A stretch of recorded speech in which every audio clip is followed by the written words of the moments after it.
In the bustling heart of downtown Seattle, where the rain-slicked streets reflected the glow of neon signs and the aroma of fresh coffee mingled with the salty breeze from Puget Sound, Mark Thompson adjusted his tie for the umpteenth time. He was a single dad, juggling a demanding job as a software engineer and the endless chaos of raising his 6-year-old daughter, Lily. Tonight was supposed to be different. A blind date set up by his well-meaning sister, who insisted he needed to get back out there after his wife's tragic passing 2 years ago in a car accident. As he stepped into the cozy Italian restaurant, La Bella Vita, his heart pounded with a mix of nerves and reluctance. But what he saw next stopped him dead in his tracks, his coworker, Sarah Jenkins, sitting at the table he'd reserved. Had she mistaken it for hers? Or was this some cruel twist of fate? Just as he opened his mouth to politely correct her, the waiter approached with a knowing smile, and Mark's world tilted on its axis. Mark froze in the doorway, the warm hum of conversations and clinking glasses fading into a distant buzz. Sarah looked up from her menu, her green eyes widening in surprise. "Mark? What are you doing here?" she asked, her voice laced with confusion. He stammered, his mind racing. Did she really not know? Or was this the setup? The thought hit him like a freight train. Could she be his blind date?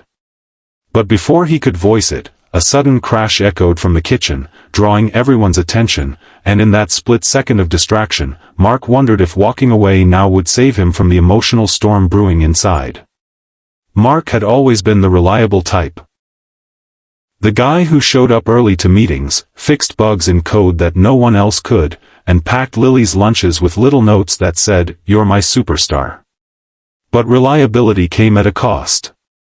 Since Emily's death, he'd buried himself in work and fatherhood, building walls around his heart to protect what was left of it. Dating? It felt like betrayal. Yet here he was, prompted by his sister Anna's relentless nagging. "You're 35, Mark, not 85, she'd said over the phone. "Lily needs to see you happy." So he'd signed up for a blind date app, describing himself as a dad who loves bad puns and good pasta. Little did he know the algorithm, or fate, had paired him with someone from his own office. Sarah Jenkins was the marketing whiz at Tech Nova, the company where Mark had worked for 8 years. She was sharp, witty, and always the one to lighten tense boardroom meetings with a clever quip. They'd collaborated on a few projects, exchanging emails and occasional hallway chats, but nothing deeper. Mark had noticed her, of course, her infectious laugh, the way she wore her curly auburn hair in a messy bun when deadlines loomed, and how she volunteered for charity runs despite her hectic schedule. But she was just a coworker, right? Someone safe at arm's length. Now, as he approached the table, doubt crept in. Hi Sarah. I think there might be a mix-up." "This is my table," he said, forcing a smile. She tilted her head, a playful smirk forming. "Is it?"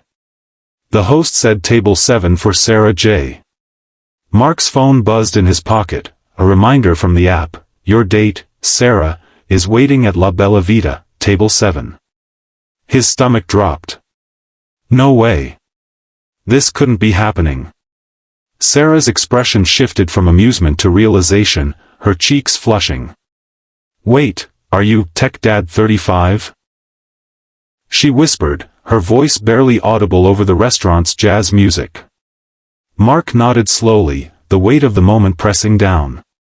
But just as he sat down, his phone rang, Lily's babysitter, with an urgent tone that made his blood run cold. "Mr. Thompson, Lily's not feeling well. She's asking for you." The call ended abruptly, leaving Mark staring at his screen. Panic surged through him.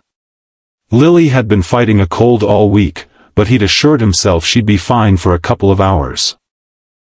Now, guilt twisted like a knife. "I'm so sorry, Sarah. I have to go check on my daughter," he said, standing up too quickly, knocking over a water glass. Water spilled across the table, soaking the breadbasket. Sarah grabbed napkins, helping him mop it up. It's okay, Mark. Family first. But, is this really our blind date? Her eyes searched his, a vulnerability there he'd never seen at work. He hesitated, the restaurant's door seeming miles away. Yeah, it is. Rain check? She nodded, but as he rushed out into the rainy night, he couldn't shake the feeling that this interrupted evening was just the beginning of something bigger, something that might shatter his carefully constructed life or finally heal it. Little did he know, Sarah had her own secrets, ones that would soon intertwine with his in ways he never imagined. Back home, Mark found Lily curled up on the couch, her small face flushed with fever. The babysitter, a college student named Mia, looked apologetic. She threw up after dinner. I think it's just the bug going around school. Mark scooped Lily into his arms, her tiny hands clutching his shirt. Daddy, my tummy hurts, she whimpered. He spent the next hour soothing her with stories of princesses and dragons, the kind Emily used to tell. As Lily drifted off, Mark sat in the dim living room, staring at photos on the wall, happy times with Emily, her smile forever frozen. What am I doing? He muttered to himself. Dating felt wrong, like moving on meant forgetting. The next morning at work, the office buzzed with the usual Monday energy. Mark avoided the marketing wing, burying himself in code. But fate, or the coffee machine, had other plans.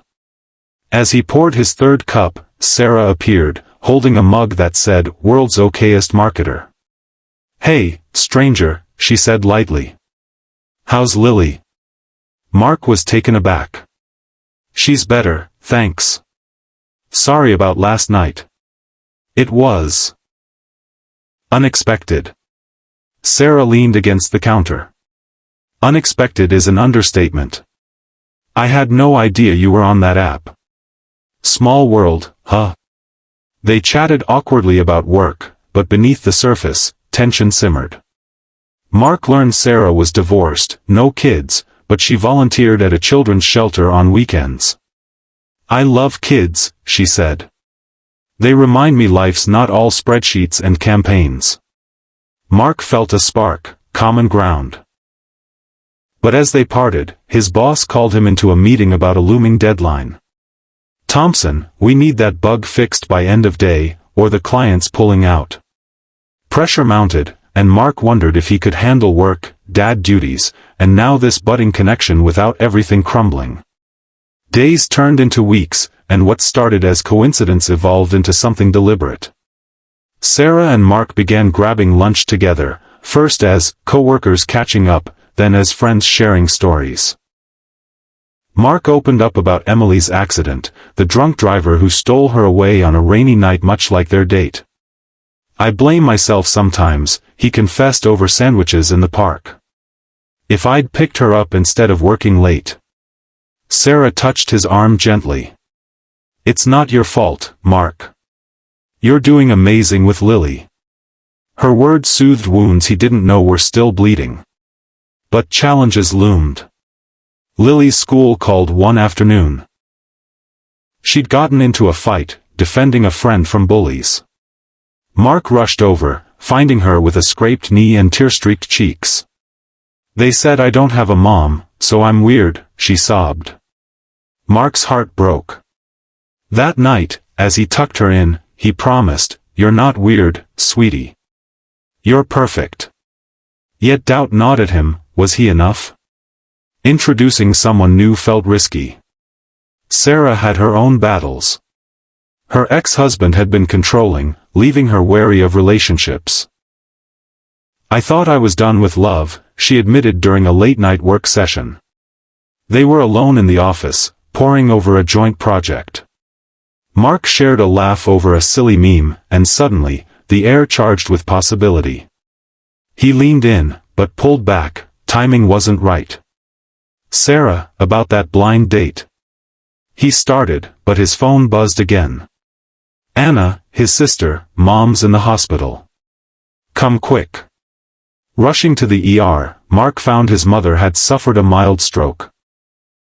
The family gathered, Lily clinging to him amid beeps and sterile smells. "Grandma's gonna be okay, right, Daddy?" Lily asked. Mark nodded, but inside, he felt overwhelmed. How could he pursue anything with Sarah when life kept throwing curveballs?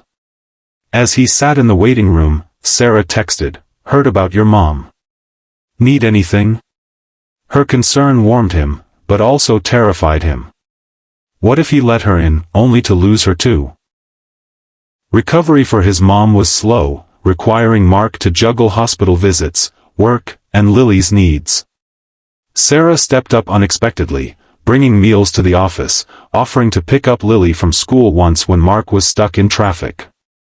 "You don't have to," he said gratefully. "I want to," she replied. Their bond deepened through these acts of kindness.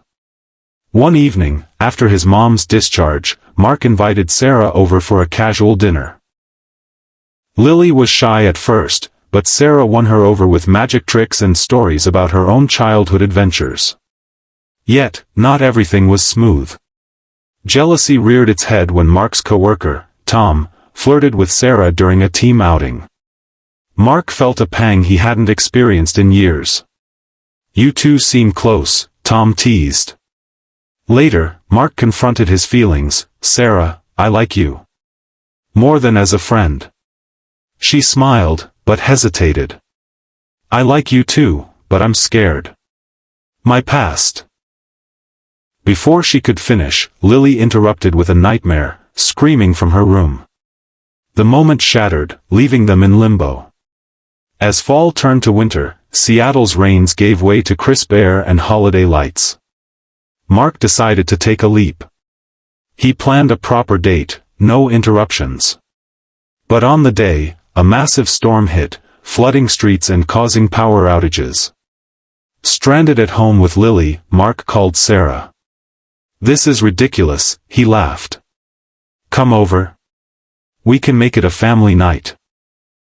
Sarah arrived, soaked but smiling, with board games and hot cocoa mix. That night, as they played Monopoly by candlelight, laughter filled the house. Lily fell asleep on the couch, and Mark and Sarah finally talked openly. "I was terrified when I realized you were my blind date," Mark admitted. "Me too," Sarah said. "But it feels right now." They shared their first kiss, soft and tentative, as rain pattered against the windows. But just as hope bloomed, Sarah's phone rang. Her ex, demanding to meet. "He says he has something important," she whispered, her face paling. Mark's heart sank. Was the past about to derail their future? The confrontation with Sarah's ex unfolded dramatically. He showed up uninvited the next day, claiming he wanted reconciliation. "I've changed," he insisted outside Mark's house. Sarah stood firm. "No, you haven't. I'm moving on." Mark supported her, but the encounter stirred old insecurities. "What if I'm not ready?" Sarah confided later. Mark reassured her, "We'll take it slow." Together, they navigated therapy sessions, blending their lives carefully. Lily's acceptance was the biggest hurdle. One day, she asked, "Is Sarah gonna be my new mom?" Mark explained gently, "She's a friend who cares about us. Moms are special, like your real one." Over time, Lily warmed up, even drawing pictures of the three of them as a family. Work challenges persisted too. A major project deadline loomed, testing their professional boundaries. Rumors spread about their relationship, leading to an HR meeting. "Keep it professional," they were warned. Mark and Sarah proved they could, delivering the project flawlessly and earning promotions. As spring arrived, Mark proposed a family trip to the coast. There, under a sunset sky, he got down on one knee. "Sarah, you've brought light back into our lives. Will you marry me?" Tears streamed down her face. "Yes." Lily cheered, tossing sand in excitement. Their wedding was intimate, surrounded by loved ones. Mark's mom, fully recovered, danced with Lily. In vows, Mark said, "You taught me it's okay to love again." Sarah replied, you showed me family is about choice. Years later, with a blended family, including a new baby brother for Lily, Mark reflected on that fateful night. What started as a mistaken table became a second chance at happiness. Life's challenges, loss, fear, interruptions, made their bond stronger. The message was clear: love finds you when you're least expecting it, often in the most familiar places. It's never too late to open your heart, face the storms, and build something beautiful from the pieces. If this story touched you, hit that like button and subscribe for more heartwarming tales that remind us of life's unexpected twists. Thanks for watching.